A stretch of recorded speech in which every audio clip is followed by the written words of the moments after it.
मैं कहता हूं आप ठीक से कथा सुनो। कभी कभी लोग कहते मैंने कथा सुना और मेरे मन में प्रश्न उठा। मैंने कहा आपने ठीक से कथा नहीं सुनी।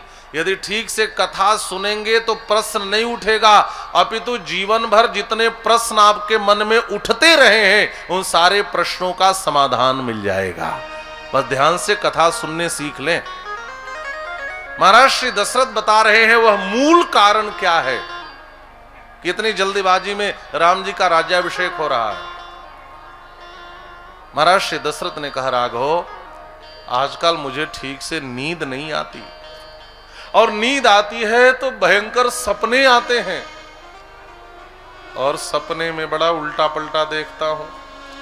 अवष्टब्धम च मे राम नक्षत्रम दारुणग्रहैः आवेदयन्ति दैवज्ञाः सूर्यांगारकराहुभिः। हे राघव मैंने भयानक सपना देखा। स्वप्न विचारकों को बुला करके मैंने पूछा तो स्वप्न विचारकों ने कहा महाराज आपकी मृत्यु कभी भी हो सकती है। फिर आवेदयन्ति दैवज्ञाः, दैवज्ञ माने मैंने ज्योतिषियों को बुलवाया और अपनी कुंडली दिखलाई तो ज्योतिषियों ने कहा महाराज आपका प्रबल मार केस चल रहा है। सूर्यांगारक राहु भी, सूर्य अंगारक माने मंगल और राहु ये सब उचित स्थान पर नहीं है, आपकी मृत्यु कभी भी हो सकती है। और आज के ठीक 6 दिन बाद आप पाएंगे महाराज दशरथ की मृत्यु हो जाती है। और महाराज दशरथ की मृत्यु के बाद जब भैया भरत को लेने के लिए अयोध्या के दूत गए तो कितना दिन लगा?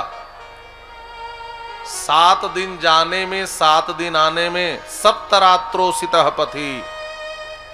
केवल भरत जी को बुलाते तो कम से कम 14 दिन लगते, और अभी महाराज दशरथ के जीवन के केवल 6 दिन ही बाकी हैं।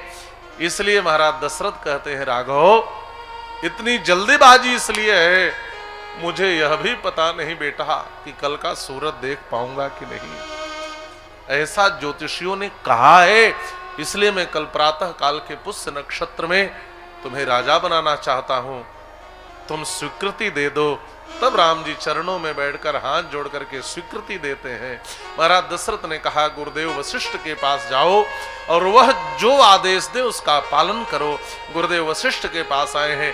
गुरु जी ने कहा है राघव आज की रात तुम्हें और जानकी को उपवास करना पड़ेगा, क्योंकि कल तुम दोनों अयोध्या के राज सिंहासन पर बैठने वाले हो।